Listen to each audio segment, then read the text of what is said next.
Ok, oui, merci de me donner la parole à un moment où beaucoup de choses ont été dites. Donc, il reste très peu à gratter. On va essayer, hein, puisqu'on est dans les mines. On va creuser. Bon. Donc, je vous remercie vraiment pour les thématiques que vous proposez. Mon approche, c'est une approche qui est un peu, je ne dirais pas iconoclaste, parce que tout de suite, ça fait très important. Mais il se trouve que depuis un certain nombre d'années, l'approche dite justement décoloniale, pas seulement postcoloniale, c'est un peu comme on veut, mais l'idée que d'autres savoirs sont possibles ou que d'autres savoirs soient possibles, bizarrement, elle tourne, elle gravite autour des sciences dites sciences humaines. Elle a fait vraiment école, puisqu'il y a au moins une école en Amérique latine qui est très puissante, qui produit, etc. Et de façon absolument incroyable, toutes ces approches dites décoloniales esquivent le domaine de l'économie, ce qui est en fait en réalité une aberration. C'est une pure aberration. Parce que malheureusement, sur tout ce que nous avons pu dire aujourd'hui et tout ce qu'on dira encore demain, il y a tout un ensemble de choses qui sont sujettes à caution. Et je prends les choses, mais vraiment les plus évidentes. Quand on parle des exportations africaines, ça paraît évident. En fait, pour une grande partie de ces flux, ce sont des exportations parce que l'économie retient comme critère le critère d'origine. Ça veut dire que quand Bolloré prend des produits en Afrique et qu'il les envoie à ses usines, ça peut être Bolloré ou un autre, hein, disons Bolleron, disons, hein, c'est un mot, voilà, voilà, hein, c'est neutre, je pense. Voilà, c'est neutre, voilà. Quand Balleron, voilà, c'est encore plus neutre. Balleron. Voilà, voilà, récupère des produits en Afrique et qu'il les envoie dans ses usines. Si vous voulez, dans les nomenclatures du commerce international, on considère que ce sont des exportations africaines. Vous comprenez? Et donc, toute la logique qui consiste à dire si vous exportez, ce sera bien, elle est, dès le départ, elle est en porte-à-faux avec la réalité. Parce que, et ça, c'est pour ça que je veux rentrer dans la question dite de la décolonisation de l'économie, qui n'existe pas, parce qu'on n'ose pas en parler. On décolonise la philosophie, on décolonise la sociologie, tout ce qu'on veut, mais l'économie paraît quelque chose de trop noble pour être décolonisé. Et justement, les objets que vous avez choisis, de mon point de vue, sont extrêmement intéressants. Parce que déjà, vous avez pris des objets dont on ne parle pas toujours dans la grande économie et dans la grande macroéconomie, les réserves. On n'en parle pas tant que ça, c'est surtout voilà, le PIB, etc. Et les matières premières, on nous dit, c'est oui, allez, hop, l'Afrique, c'est 1% des exportations mondiales. Sauf qu'on oublie que sans ces 1%, il n'y a pas de production mondiale, il n'y a pas de production industrielle. Et qu'avec un autre système de référence, ce 1% pourrait être valorisé différemment. C'est-à-dire avec d'autres rapports de force autour de la valorisation de ces ressources. Ce qui m'amène à dire que la première entrée que je salue chez vous, c'est les objets que vous avez choisis, qui en réalité, autant que je les salue en tant qu'objets, à mon sens, méritent un approfondissement épistémologique beaucoup plus profond. Les objets, qui paraissent neutres et anodins, et l'approche pluraliste, donc, qui, elle aussi, à mon avis, devrait être encore approfondie. C'est-à-dire, je pourrais dire dans quelle mesure, on indiquer quelques pistes, mais je pense que ces deux éléments, les objets et la démarche, méritent d'être plus approfondis épistémologiquement, dans le sens d'une rupture épistémologique. C'est-à-dire que quand vous prenez la notion de réserve, mettons, de change, il n'est pas dit que si on faisait une étude empirique serrée de l'utilisation mondiale des réserves, que dans le cas du franc CFA, on puisse rigoureusement parler de réserves. C'est-à-dire que les réserves, déjà, sont en général logées dans les banques centrales. La France loge ses propres réserves dans sa banque centrale. Les réserves de la zone euro sont dans la Banque centrale européenne. Les réserves des pays dits de la zone franc sont au Trésor public français. Et ceci sur une continuité qui passe de la période avant les indépendances jusqu'à après les indépendances, jusqu'au moment où même le franc n'existe plus. Ce qui veut dire qu'il y a quelque chose de purement pathologique rien que dans cette relation, et il n'est pas dit que techniquement on puisse parler de réserves. Si je prends la simple idée que ces réserves sont, celles qui sont en tout cas logées au Trésor public, sont en euros, les pays dits de la zone CFA, et j'estime, quand je dis dits de la zone, c'est parce que même le terme zone franc est sujet à caution. Mais en admettant pour le moment qu'on puisse l'utiliser, alors les pays utilisent l'euro comme monnaie encre. Donc en gros, le CFA, c'est un sous-euro. Donc a priori, le CFA ne craint pas l'euro. Il ne craint pas de dévalorisation de l'euro. Parce qu'il est rattaché de façon fixe à l'euro. Donc pourquoi est-ce qu'il faudrait absolument que les réserves de ces pays-là soient libellées en euros? Parce qu'en fait, en général, quand vous avez des réserves, vous les protégez contre l'érosion, de la perte du pouvoir d'achat, etc. Donc si vous n'avez pas peur de l'euro, puisque vous avez un rapport fixe à l'euro, vous devriez a priori diversifier un peu plus vos réserves qui sont a priori dans une banque centrale, mais bon, il se trouve qu'elles sont au Trésor public français. Voyez-vous? Donc, en fait, tous les objets que vous avez soulevés, que vous avez mis en avant, sont en réalité des objets qui permettent de contester l'épistémologie globale des sciences économiques. C'est-à-dire que, si on prend les réserves minières, une de leurs particularités, c'est que ce sont des réserves qui se trouvent physiquement en Afrique, mais on ne peut pas dire, et là ce seraient les juristes qui pourraient mieux en parler, on ne peut pas dire que les Africains en soient détenteurs. Si je prends l'uranium du Niger, si je prends l'uranium du Gabon, etc., etc. Et dans d'autres pays aussi, ou en RDC. Quand je dis détenteur, c'est que je fais la différence entre la propriété, le fait d'avoir une propriété juridique, et la capacité d'utiliser ces ressources. C'est des choses totalement différentes. Les économistes font comme si c'est une seule et même chose, alors que très concrètement, ça a des incidences totalement différentes dans la circulation des richesses, dans le développement de filières amont-aval, etc. Tout à l'heure, on a dit qu'il faut passer à l'industrialisation. Mais ça ne se passe plus comme ça.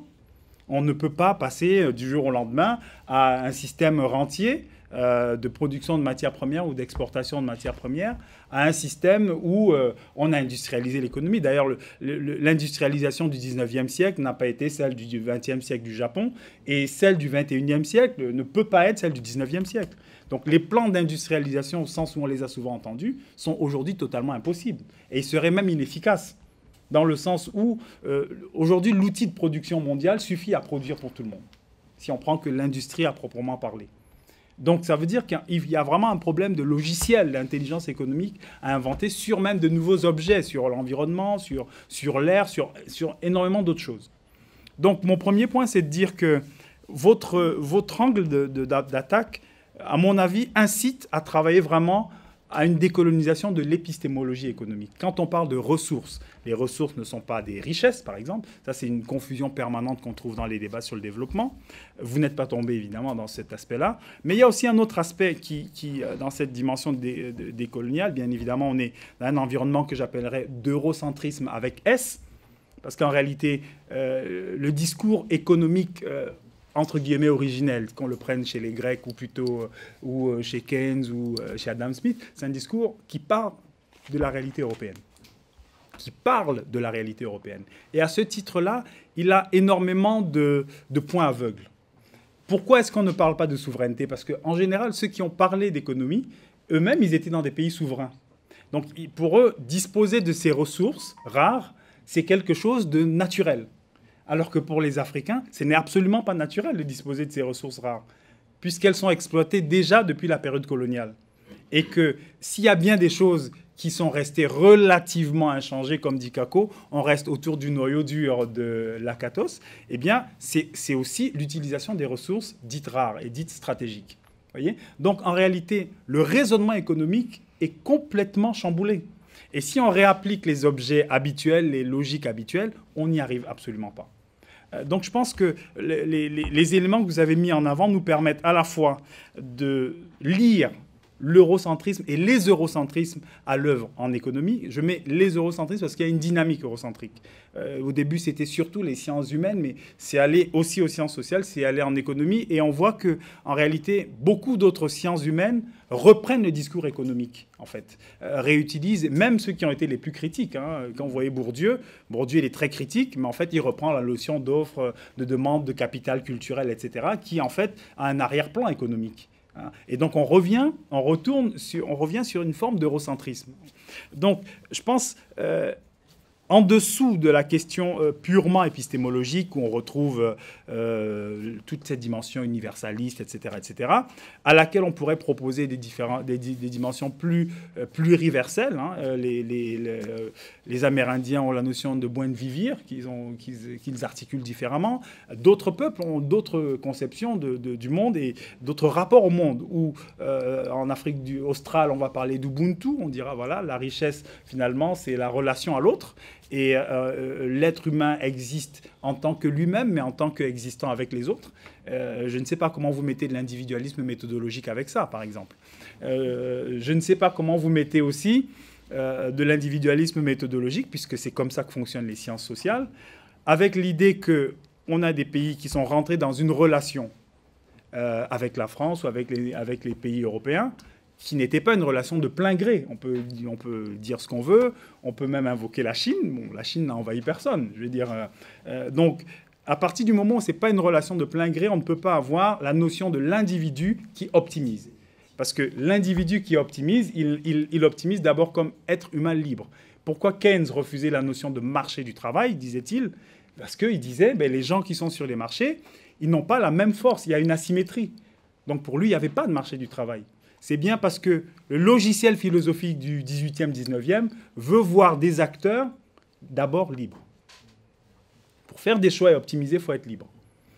On continue de faire comme si, quand on analyse la question de la circulation des ressources, la circulation des réserves, etc., on fait comme si le passage des années coloniales aux années après-coloniales, que je n'appelle pas post-coloniales, on lisse tout ça. C'est-à-dire qu'on fait des raisonnements anhistoriques. On ne prend pas l'histoire et du coup, on ne voit pas qu'il y a des effets d'hystérèse, il y a des effets de reproduction, il y a des effets aussi de rigidité. C'est-à-dire que quand vous avez un cartel de banques qui domine un espace monétaire, je veux dire, les banques centrales peuvent faire ce qu'elles ont envie. Là, les banques, elles distribuent le crédit comme elles souhaitent. Vous voyez ce que je veux dire?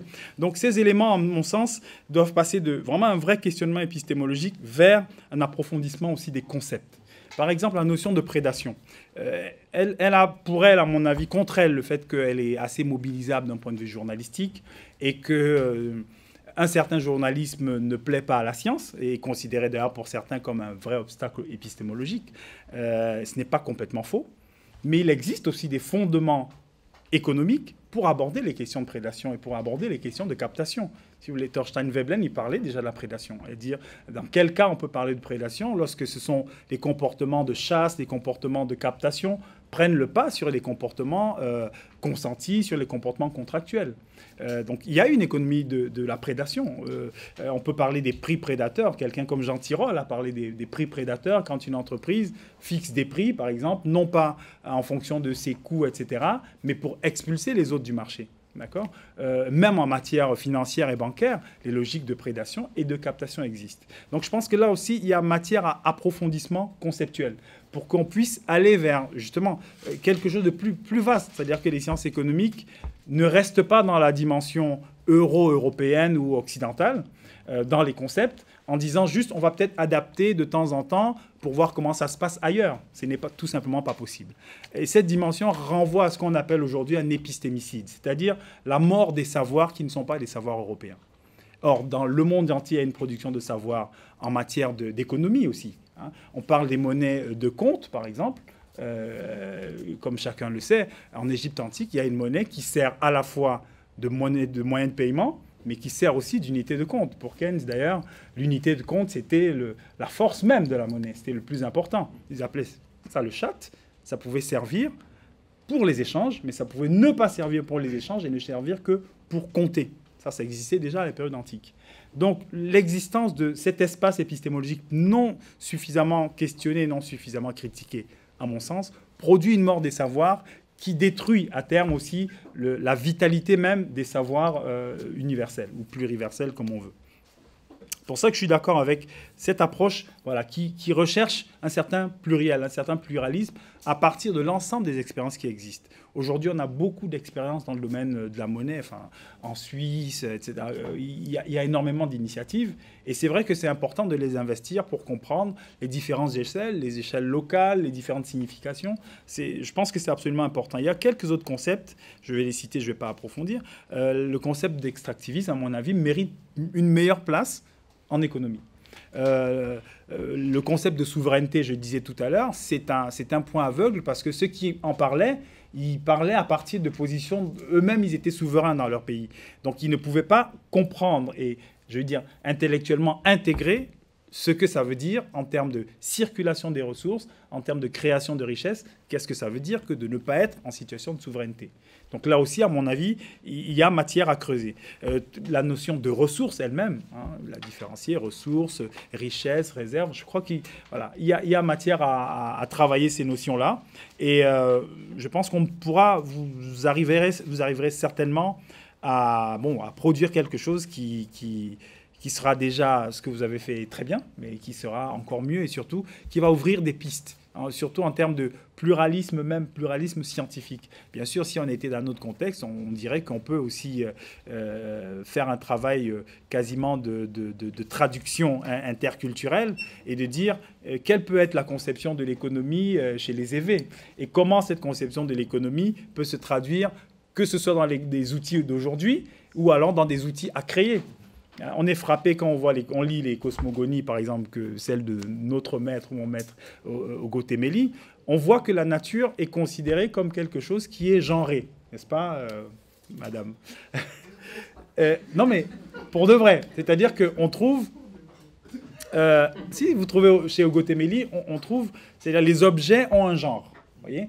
Et il y a un genre masculin, un genre féminin. Chez les femmes, pareil, quand vous prenez des tambours, on vous dit ça c'est un tambour masculin, ça c'est un tambour féminin. Ça veut dire que la conception globale du monde, des objets, et donc de l'économie aussi, c'est une conception qui est comme l'être humain, c'est-à-dire qu'il y a aussi du masculin, du féminin, etc.